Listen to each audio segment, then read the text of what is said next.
Hey Glenn, hey Chris, Rowan Tonkin here of Planful. Welcome back to FP&A Fridays.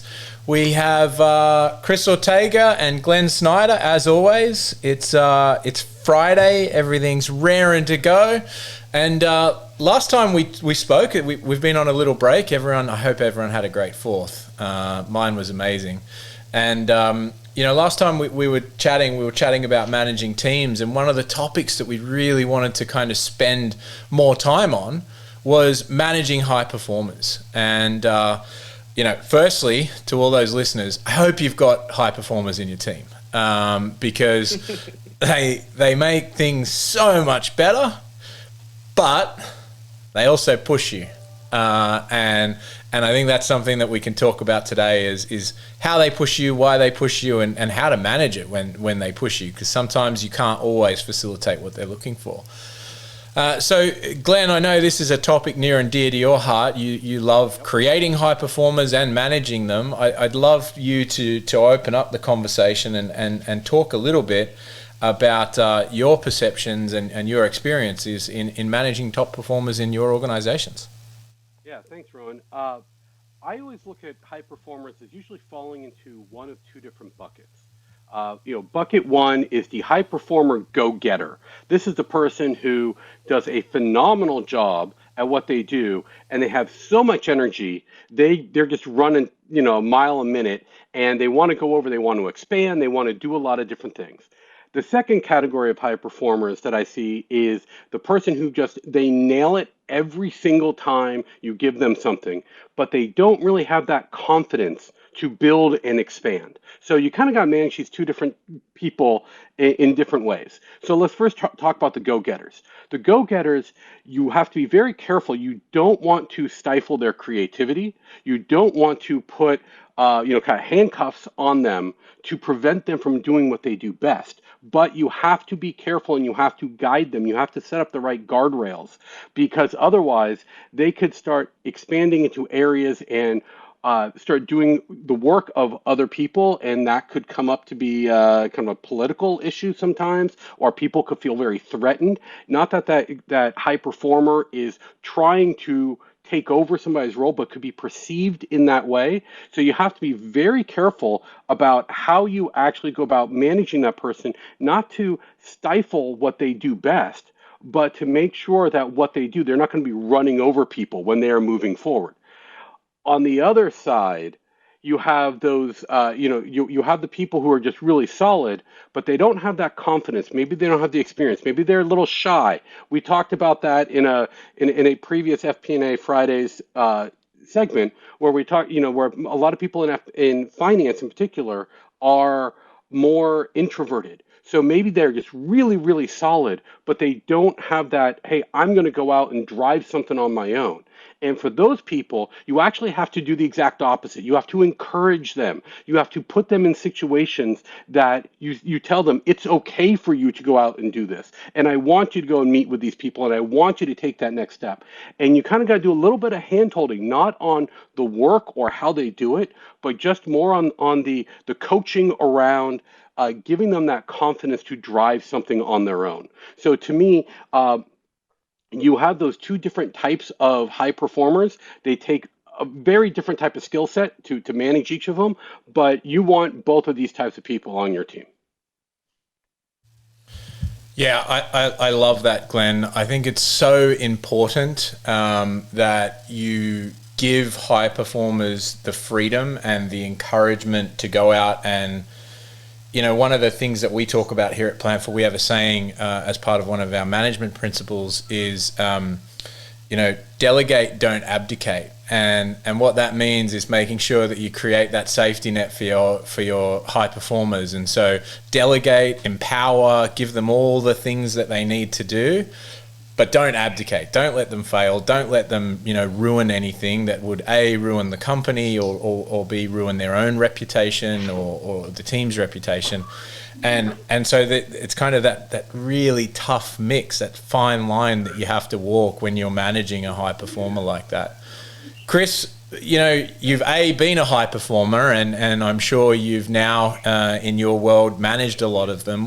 What do you see as some of the key the key things that you need to do to empower top performers. Yeah, I think Glenn hit it right on the head, right? High performers, man, they're gonna be your high engines, right? They're gonna be the ones that are driving change. They're gonna be the ones challenging you. They're gonna be the one pushing the organization forward. A lot of my time earlier in my career as an individual contributor, I was just that, right? Like, I mean, I was the type of person that I came in, I said, look, what's important to me is being empowered. What's important to me is connecting. What important is challenging. And what also drives me is the ability to have impact and influence, right? And it's not necessarily impact or influence over people, but it's over, okay, here's what I'm able to do. The one of the worst things that you can do for a high performer on your team is box them in, right?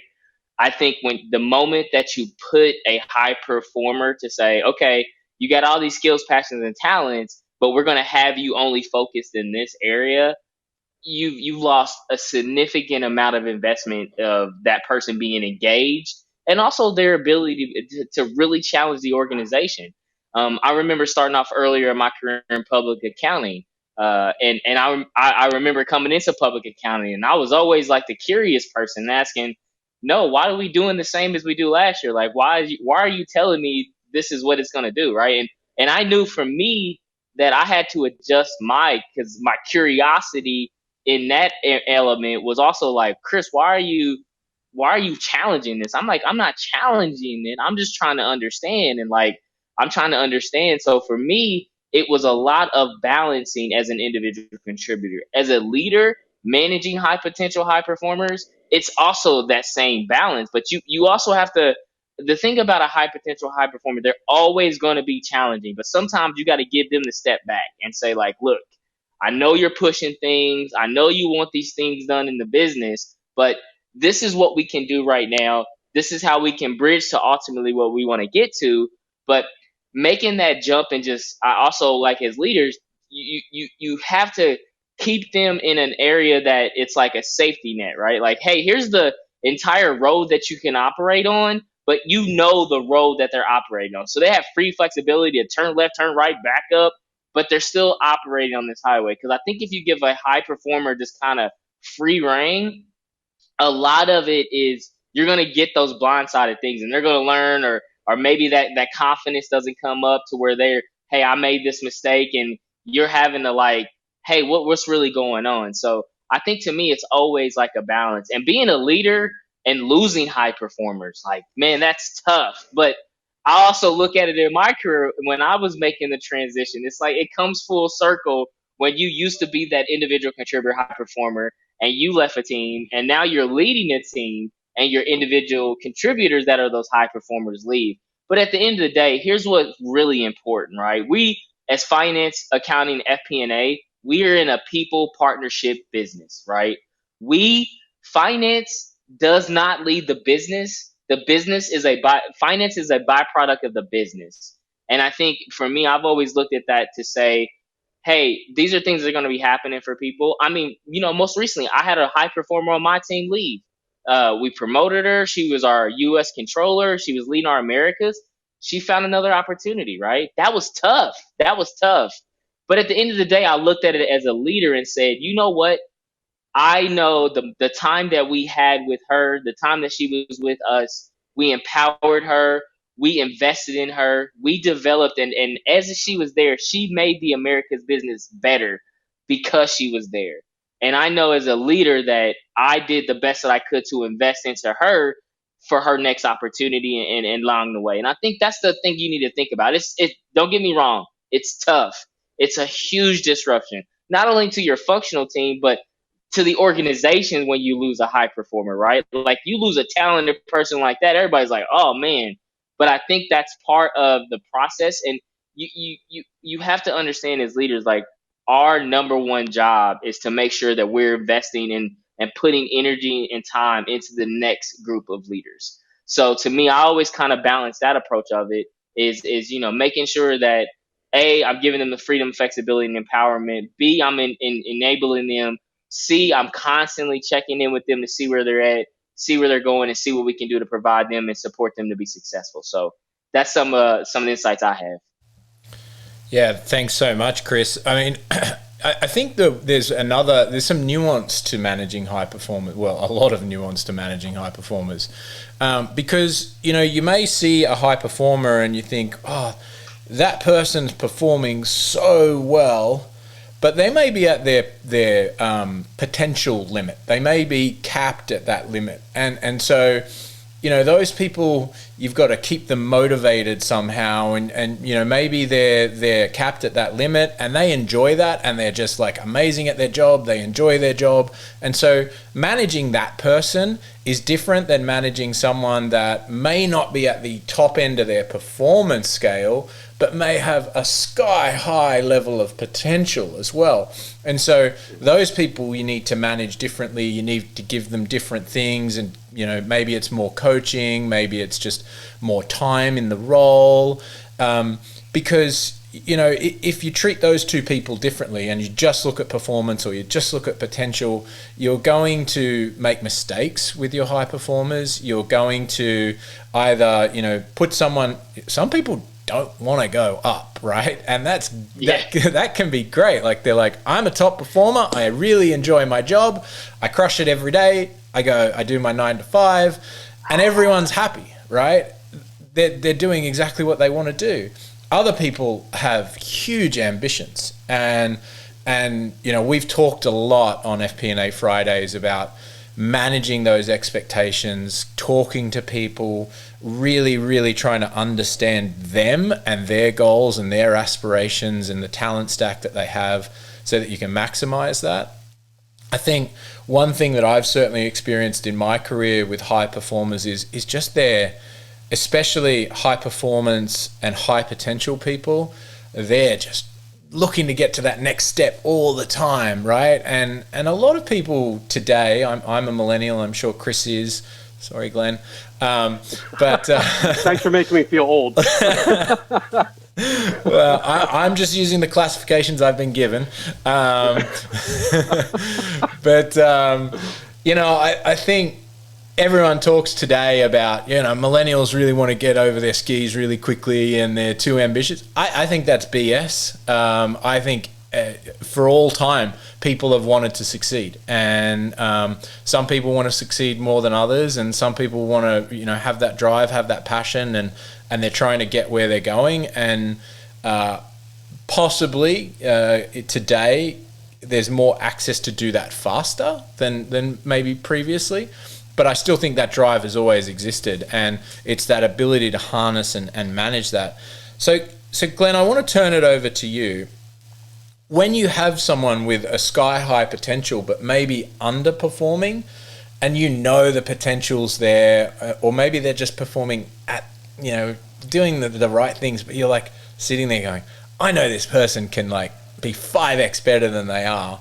How do you approach that versus maybe someone who's, high performing but maybe a little lower potential? So an underperforming high performer, if you will, I would approach that person. First of all, you got to talk about why they're underperforming and what they're doing, right? And you need to understand, they need to understand, but you need to show them that next level, right? It's not hey, I need you to do better. And I've had managers who, in my career, I was, also a relatively good high performer. And I had some managers who just, if I screwed up on something, they said, well, you got to do it better. I'm like, okay, can you teach me? Can you point something right? I mean, it's just telling me to do it better. It's not like I went out to try and screw something up.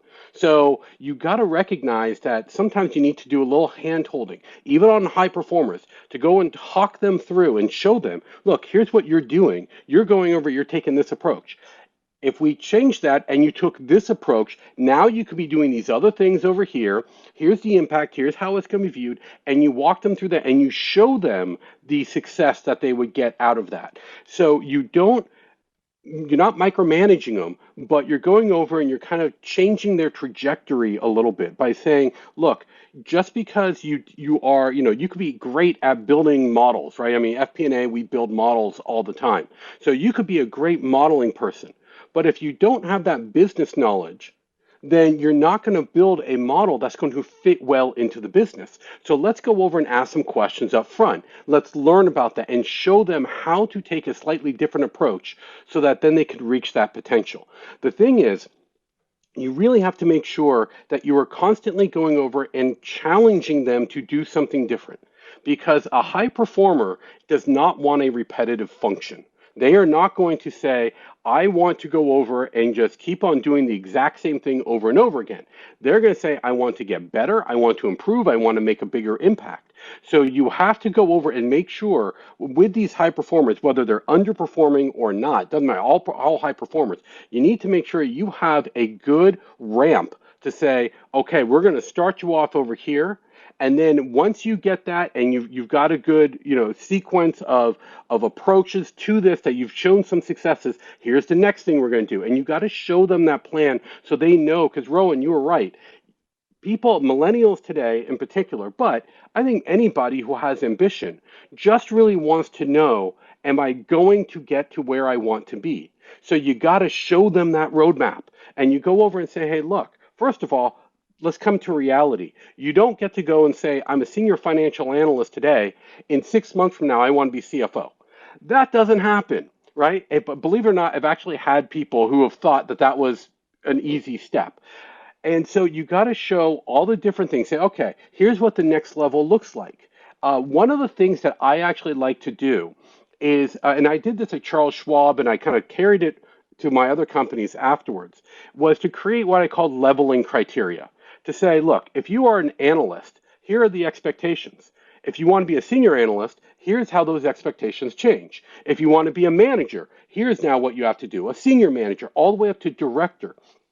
And you go over and you show people where the growth needs to come from. This way they can understand it, because then the more that they know what they need to do and where they need to go, those high performers are going to go out and do it on their own. You just need to make sure that they're kind of doing it within the right, within the right aspects, or kind of like playing within the foul lines and not going into the stands kind of thing. But as long as you keep them in that direction, you let them run with what they want to run with. They're excited, they're happy, they feel like they're driving their career, and they know what they need to do in order to advance. Yeah, competency mapping is huge, right? Yeah. Because if you don't do, and we talked a lot about this topic, which is partner with your HR department, please. And if your HR department is doing things optimally and great, then they've done competency mapping, and they've worked with you as a leader or your boss's boss or your boss on competency mapping, which is, here's these titles, this is the behaviors and the skill sets that we want for these, and as they grow through these paths, this is where our expectations are. Because unfortunately, if there are no goalposts, you cannot score. And a lot of individuals feel like the goalposts always move, and that's because those goalposts have never been agreed to by the company, by the boss, by the person. And that's where competency mapping becomes, it's the gold standard of, here's the rules of the game, if you will. This is the field. This is where we mark it all out. This is how many points you get. This is what you need to do. And that becomes a great level set for individuals, where they may say, do you know what? I'm really good at the reactive modeling. I do it really fast. I'm fantastic at the month-to-month cyclical nature of my job, but they may not be very proactive. And right. To get from, that analyst to director, what do they need to do? They need to get better, potentially, at cross-functional collaboration, at being proactive, at doing these things. And they may just think, well, I'm a high performer at all these reactive things. And they don't know that the next goal for them is to actually do that. And Glenn, you talked earlier about, well, that's what you need to do. You need to help those people see those gaps in their skill set and then go and achieve them with really good delegation. So, Ron, one thing just to chime in real quick. you also have to make sure that just because somebody thinks that they have achieved all of those, the skill sets at the next level, doesn't mean they automatically get promoted, right? Right. And there has to be the ability to promote people. So as a manager, you have to be very careful not to lock yourself in that says, if you do A, B, and C, then you get promoted, because you may not have that power to actually promote them. And then all you're going to end up with is a pissed off high performer who thought they did everything. And they're like, hey, why am I not doing it? I did everything you asked. So you got to make sure that there is a little bit of ambiguity, a little bit of flexibility. This way, if they start performing at that level, you could say, look, you're there, you're getting really close. And this way, then the next opportunity you have to promote them, you can. Because if you don't do that, you're just going to end up losing your high performers.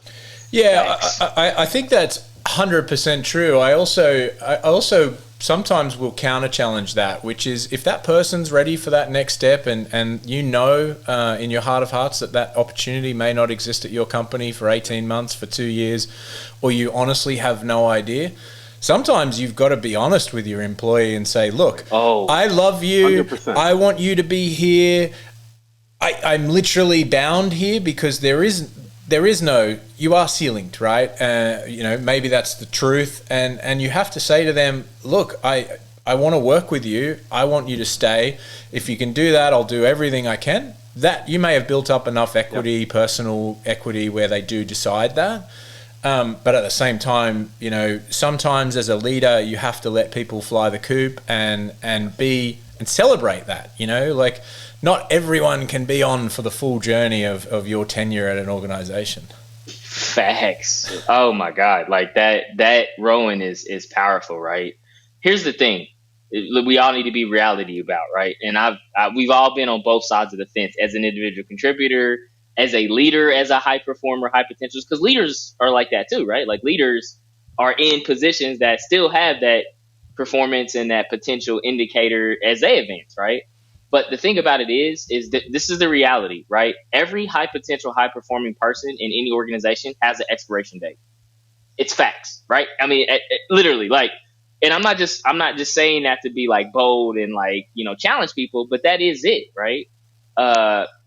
We all have that sort of end game in mind that we're going towards, right? And the thing about it is like, as a leader, you have to be conscious of that. And the high performers that I had on my team, I know that I've had them. And that honesty check that you mentioned, Rowan, is so important, right? Because high performers, those really talented people, they're like Lamborghinis, right? They're Lamborghinis. They want to be on an Autobahn. They want to go 280 miles an hour. They want their engines to rev. But sometimes you got to tell that Lamborghini, hey, you're going really fast. Here's the Autobahn runway that you got. But a couple miles ahead is going to be a toned down zone. It's going to be a speed limit zone. And that's where the road is in terms of where you got to go. But you still have opportunities in these other areas, right? I think having that conversation is tough for leaders because you're going to them and saying, hey, I know you have so much in the business that you want to do, but this is what we have, right? The also piece you need to be thinking about, too many times high performer, high potential people, their ambition, their capacity, their drive, their challenge, that can be distractions. So you have to take a step back and say, look, what reasonably and effectively do I have the business support on that I can do for them, right? And what is unreasonable that I don't have business support that they don't have the opportunity to do, and lay it out and be, here's what we got here, right? And I think like that piece of it is very, very challenging for people. A lot of times high performers and high potential people, they're when you built that equity with them, like that is so important to even deepen that trust with them. There's high performer, high potential people now that have left my teams that still reach out to me. Ortega, I got this question. I got this. I got that. Like, I got this and I got that, right? And it's just, you got to be conscious of that, man. It's like, it's always a balance because I found myself in that situation where I've been a distraction to people. Ironically, people are like, no, Chris Ortega being a distraction to a business and a accounting, finance, FP&A team. Yes, I have been there. And I've had to take a step back and like, man, I'm causing more friction, causing more drama than what I want to do and what I'm intended to do. It's probably time for me. And I've had conversations with leaders and people that are still my mentors now. And I said to them, you know what? Let's work together. It seems like everything that I want to go do, what my core factors and what I think are my challenges to go do, that's not going to be here. How do we partner together to limit as disruption as possible and make it a win-win for both of us? Right. So both sides of the shop, you have to be willing and you have to be very confident in having that very, very, very high conversation. But it's so important, right? Because if you don't have that conversation and it's like no clarity in the situation, those people are already finding and seeking clarity in other areas. No, and I think, Chris, you bring up a really great point. I mean, I think when I think about my career, I was in the same, I went through the same thing you did. And you have to recognize that change is okay. And I always look at it is that there are three aspects to a job you should always be evaluating. You know, the first is your title and your comp. The second is who you work for and work with. And the third is what you actually do on a day-to-day basis. And when you go into a new role, you're going to say, hey, look, I love what I'm getting. I'm happy with my title. I like the people I'm working with. I enjoy the work. But at some point, you're going to say, hey, you know, as a high performer, I want more. I want to advance to that next level. Now, all of a sudden, one of those three things isn't there, you know, and then that's when you got to start thinking, is it time to start looking around? And you got to make your own judgment. I always look at it as if you have two of the three, you're content. If you have one of the three, you're grumpy. And if you have none of the three, you really got to go, right? And that's okay. You know, I think you need to constantly be evaluating that. And as a manager a manager of high performers, you have to be evaluating that for your team as well. And sometimes the answer is just, you know what, I can't get you to where you want to go. So what can I do to help you? And one of the most, you know, the things that I take probably more pride in than anything else in my career is every single person that I've hired since 2006, with the exception of one, has been internally promoted, and all of those people still stay in touch with me. Nice. And I love that because I've changed companies, they've changed companies, but we still connect. We have respect for each other. Some of them have even surpassed me in my career, which I love.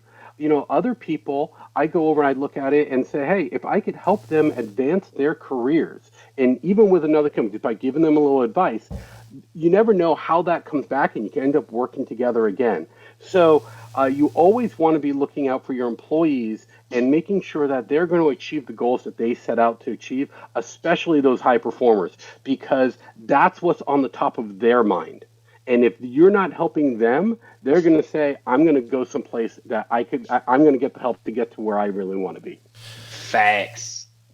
I know Chris talks a lot about the Chicago Bulls, right? And, you know, he's always trying to claim that he's Jordan. I think MJ's the best all time. No debate. No LeBron. The only person close is Kobe. And that's it.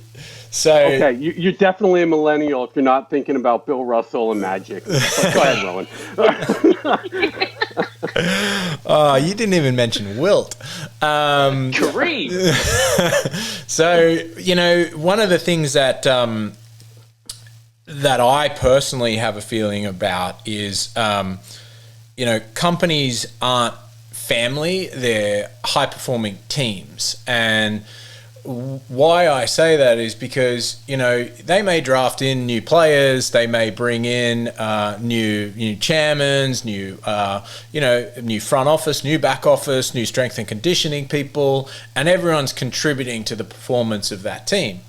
But when you put that lens on it and you think about maybe the NBA or baseball or whatever, people move around between teams. And guess what happens? People follow each other around teams. So you can have a couple of all-stars that are floating around and they're all traveling together and they all end up and they win championships for a couple of seasons together.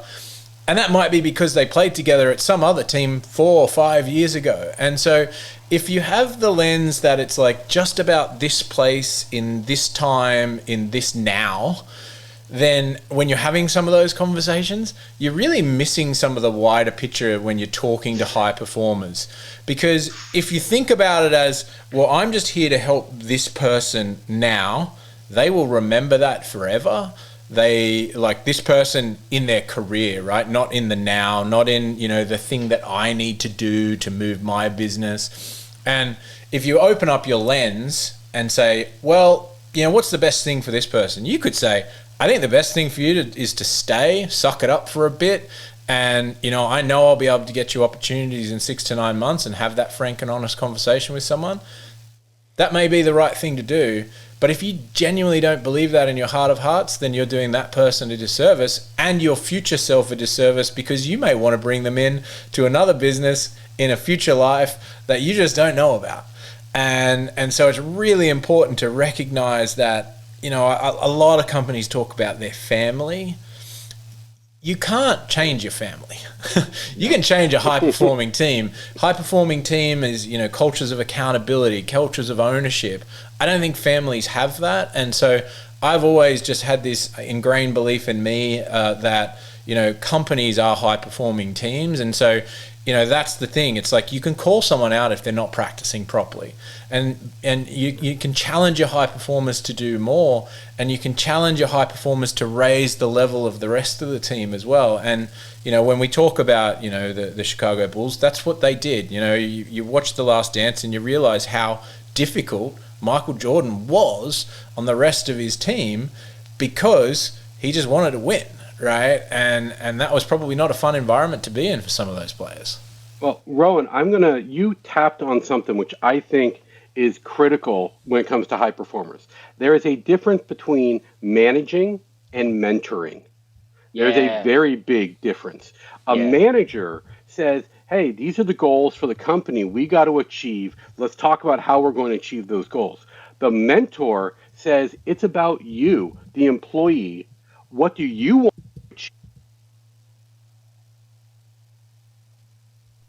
So that is really the difference. When you go and you look at high performers, you don't need to manage them as much because they are high performers, but you may need to mentor them. And that is a very big difference. I love that, mentoring versus managing. You can manage someone out of the business and you can mentor someone out of the business too. And I think that those are two different things, right? Yes. Yeah. And two very different approaches. Maybe we won't use that one in any content.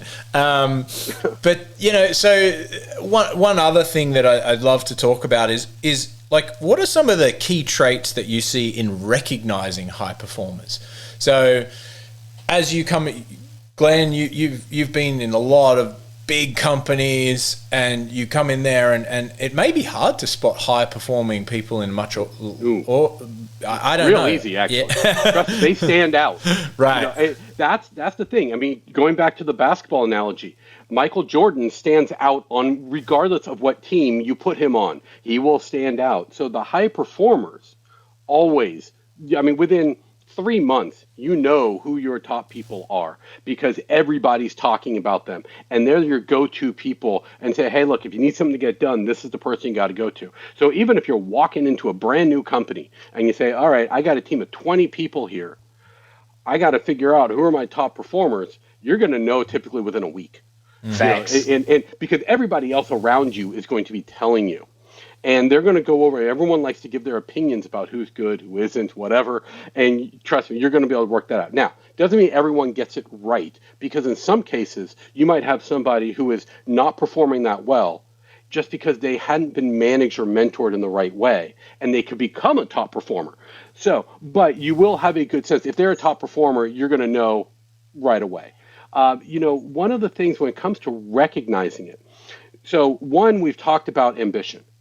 That is a pretty common trait in top performers, because when you're working towards a higher goal and you have that ambition to get there, it's a pretty obvious thing to see. So ambition, as long as it is around improvement, improvement in the individual, improvement in the organization, improvement in the team, those types of things. Ambition is great. Ambition to stand on somebody else to get that promotion and knock somebody to make someone look bad so you can look good, that's horrible. So you got to make sure that you recognize the right type of ambition there.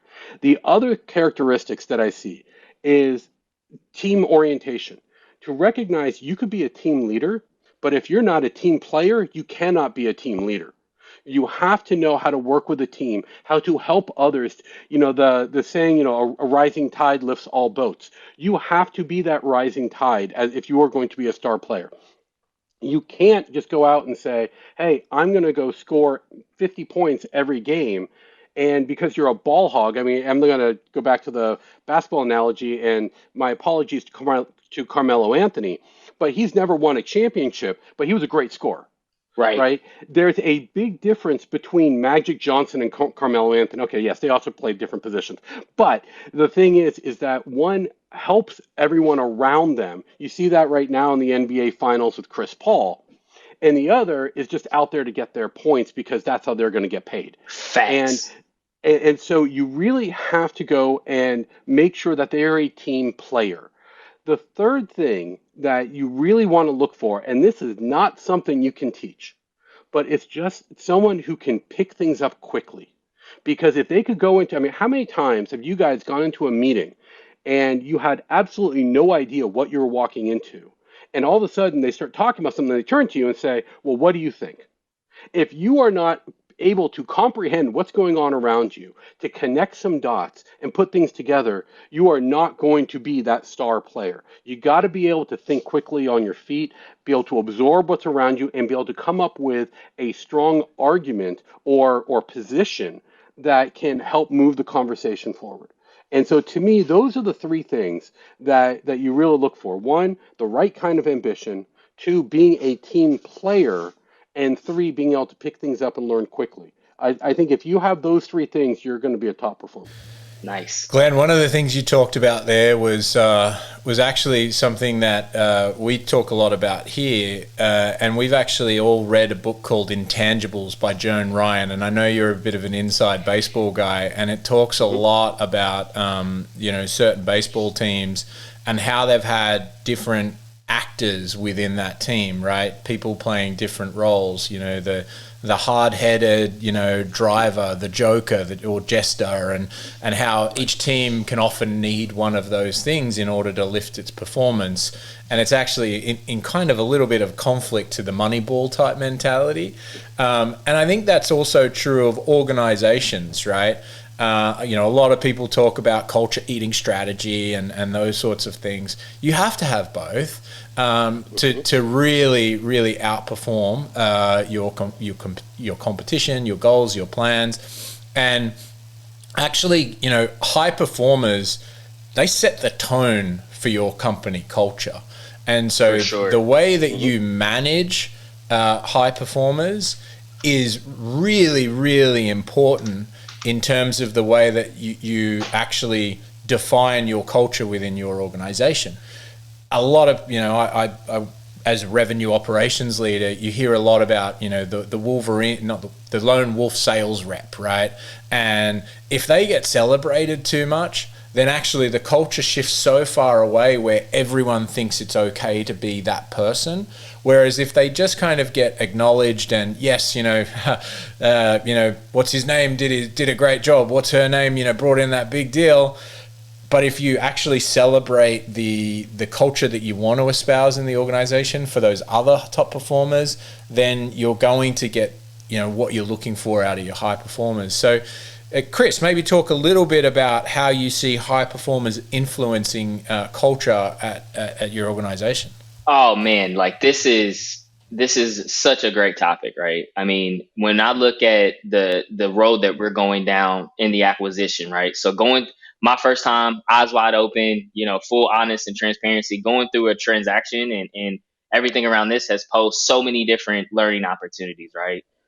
We've had leaders that have been part of the historical business that are no longer going forward. So we are in that chapter of writing that new chapter. And it's exactly what you just said, right? getting back to the Bulls analogy, right? What made the Bulls so successful, right? This is it. And I wrote an article about this. It's called Redefining High Performance and Potential. Um, and what made them so successful and what makes a high performance team successful is the different roles and responsibilities that you need from them. Michael Jordan, Scottie Pippen, Dennis Rodman, Tony Kukoc, Luke Longley, right? Like that was the five, right?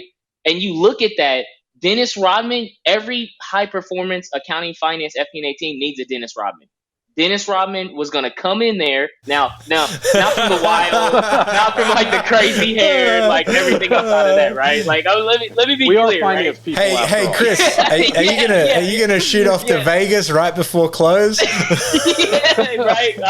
I'm saying like in his play and what he brought to the table and the team. I'm not talking about his extracurricular activities, and I'm definitely not telling accounting, finance, FP&A people to be Dennis Rodman. Definitely not. That was scary. Everybody, you can be Dennis Rodman for Halloween, but not like all the time. Like, don't do that, right? But what he did was, right, he came in, he played great defense, he gave his all, and he got rebounds. That's what he wanted to do. He didn't want to go shoot 3-pointers. He didn't want to diagram plays. He came in and said, you know what? These 3 things, I want to be the best at that, right? And then you had Tony Kukoc that was a very like versatile, right? But he didn't really want to. He had no aspirations of being, the Michael Jordan or the MVP. He wanted to come in there and be versatile. So what I'm mentioning in all that is you need to make sure that you're balancing that out, right? I can tell you right now, the most stressful thing you can have as a leader is having a full team of Michael Jordans. Like, as much as how great that sounds, and your life would be a nightmare trying to balance all these different things, right? Trying to balance, like, how do I keep all these people happy and what do I do? And like, that is, so you want to have it well rounded, right? You want to have your complementary players. You want to have your people that are just like in that in between. And then you want to have your combination of your top performers. The best thing, this is a golden nugget for all the leaders. Don't tell a high performer what to do and when to do it. Tell them how are we going to do it and how do we do it together? Where do we need to go and how do we get there? Right? Most of the time, high performer, high potential people, they just want they want that time with you. And one thing I always do is like, for my tactical and my role players, those Dennis Rodmans and Tony Kukocs, I sit down with them and say, man, you're doing a really good job. Let's scope out your roles. Let's scope out these 4 things. How do we enable you? How do we give you the skills? How do we give you the training around that? With my high performers, I sit down. I always give them problems. Man, the business is struggling with this. How do we go about solving this? And what would be your recommendations? Right? Now you've put them into the driver's seat. You put them to say that timeout on the bench. Hey guys, we need to score this 3-point bucket. How do we go out there and do that? Michael Jordan, what do you think we should do? Of course, Michael Jordan is going to step up and be like, give me the ball. This is what we should do. I need to pick from you, pick from that. Okay, guys, let's go out and score this goal, right? So I think a lot of time, and this is tough, the moving from an individual contributor to leadership, the biggest difference around that is like most of the time as a leader, your satisfaction and your biggest moments are going to be from the people. It's going to be from the culture. It's going to be from the organization, right? And let's be honest, accounting, finance, and FP&A, we're behind the scenes. A lot of what we do goes unnoticed. So if you're looking at, and I learned from experience on that. I'm telling you from experience. I had to get past the point of like, yo, Chris, you're at the stage of your career where nobody's gonna celebrate you, bro. Like nobody's gonna sit back and be like, Chris, you did a great job of leading us through that adversity. Nobody's gonna do that. But the thing about it is like you have to focus on how do you build that complementary team, and in driving culture around that, you want to make sure you're championing those high performers across all different areas, right? Sometimes what I love to do in accounting, finance, FP&A, put my high performer with a high performer in marketing, a high performer in a different service line. You get 2 people in different functional areas that are high performers together and say, guys, man, we got a problem around our NPS scores around implementation. We've seen a dip. High performer accounting, finance, FP&A, high performer implementation. Guys, how do we solve this problem? Let them go. send them in little special ops missions to partner with other high potential, high performance people inside the organization. Wins. And Chris, you hit on something that I think is really key. If you have an individual contributor who's looking to get more into a management role, open up the decision-making process to them. Don't go over, you don't want to, high performers don't want to be dictated to. They want to come up with their own solutions. So be open to that. Brainstorm with them. I always love doing this. I'm a big brainstorming person, and I love having whiteboards all over the place and, just mapping things out. But invite them into the meetings. Just say, here's what we're trying to solve for. And let them contribute to the solution rather than you telling them as their manager, here's the solution, now go and implement it. By going over and opening that up, not only are you giving those high performers an opportunity to bring in their talents into the decision-making process, you're also teaching them a much broader world that they would have to get into in the next level. Also, let me just add to what Glenn said. I think is equally important, right? Listen, let them advocate, and give them the bandwidth to go actually do it. Right. I think too many times, man, leaders do so much mouth and lip service around like, yeah. But when it comes down to the action and it comes down to like, yo, remember what we was talking about? And it's like, oh, man, talking about it is one thing. Actually giving them the ability to do it. Here's what I always tell everybody on my team. Everybody on my team that I work with now and in the future, I always tell them, you have me as a safety net. Like, those people, I don't know what you call them, those acrobatic people that are up there doing all this magic and all these flips and stuff. Trapeze artists, yeah, the trapeze people, right? Yeah. I always tell them, like, under that right there is always going to be me, right? And honestly, like, I've had high performance in people and they've gone out and done things and they mess things up. I'm the first one to come in. I own this. This is my responsibility. I did it. Everything's on me. Bob, I'll take the full blunt of it, right? And then after that, I go back with them and be like, hey, what do you think? Like, what went around that piece of it? So creating that safety net, but also putting the actions and the words that they come in with aligning those. Letting them actually go out there and do it. Go execute on it. Like so many times the people, they come to me like, Chris, I think we should do. Okay, let's go do it. And they're like, hold on, what? Like, I don't need approval from you? Like, I'm struggling with that. Like, everybody feels like they need approval from me on stuff. I'm like, I don't. Right. Do you feel like it's the right thing to do? Is it the right thing to do? Is it right for our business? Is it right for our customers? Is it right for our employees? They're like, yeah. I'm like, you don't need me to answer that. Like, I don't want to be sitting back approving everything all day, right? So, like, I'm learning that part of our business is so used to my predecessor being we got to ask him for everything to do. And I'm like, no, you don't.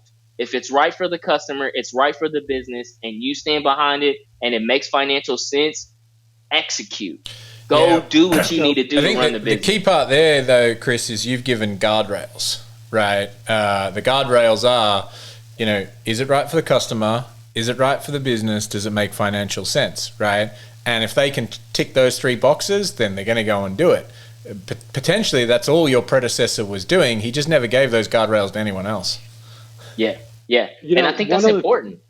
Chris, you also mentioned, and I would say, just to add to what you were talking about, is sometimes your high performers are going to come in, they're going to say, hey, I have an idea. This is what I'm thinking about.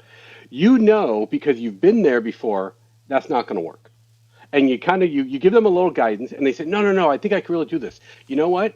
If it stays within the team, let them do it. Let them learn. Go say, okay, you know what? Go for it. I think this will be your conclusion, but give it a shot and come back, because you're keeping it within the team. That failure is not something that's going to be exposed to the business.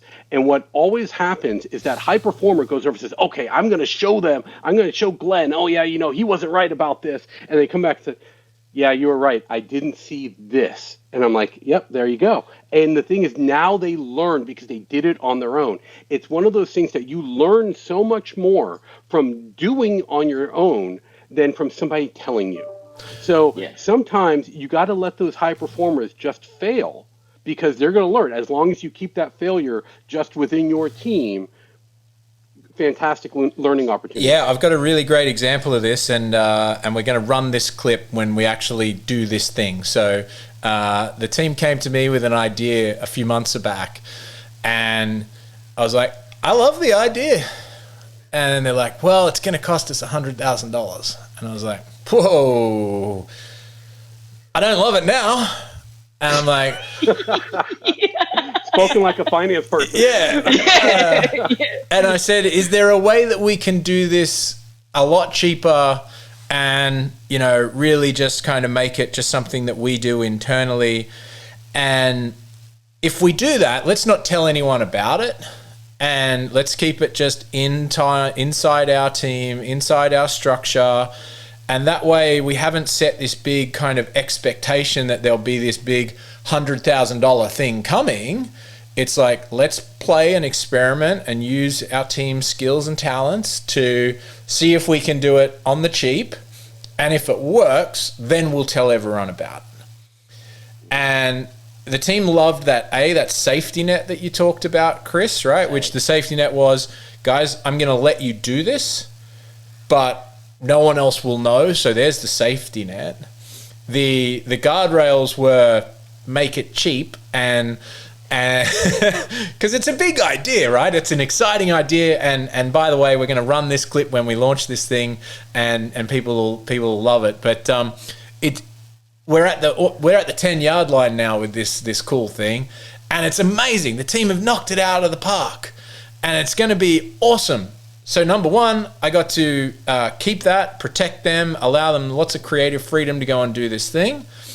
I saved myself $100,000, and I saved the company $100,000, and we're getting a much more creative project, I think, because of it, without all this huge expectation. Like, this is a gift that we now get to give to the company, which is going to be really fun. So I just thought I'd share that with you because you both were talking about those two things, right? Having a safety net and then also giving people freedom to fail with that safety net behind them. And that's just one example that I've certainly leveraged recently. And I think all the listeners of this podcast are going to love it. Nice. All right. So I know I have to run. This has been an amazing FP&A Fridays. For those recapping, we've talked a lot about how to manage high performers, how to identify high performers, how to really think about different types of high performers, and we talked a little bit about high performance culture and trying to manage that. So thank you, everyone. Glenn Snyder, Chris Ortega. Have a great weekend, everyone.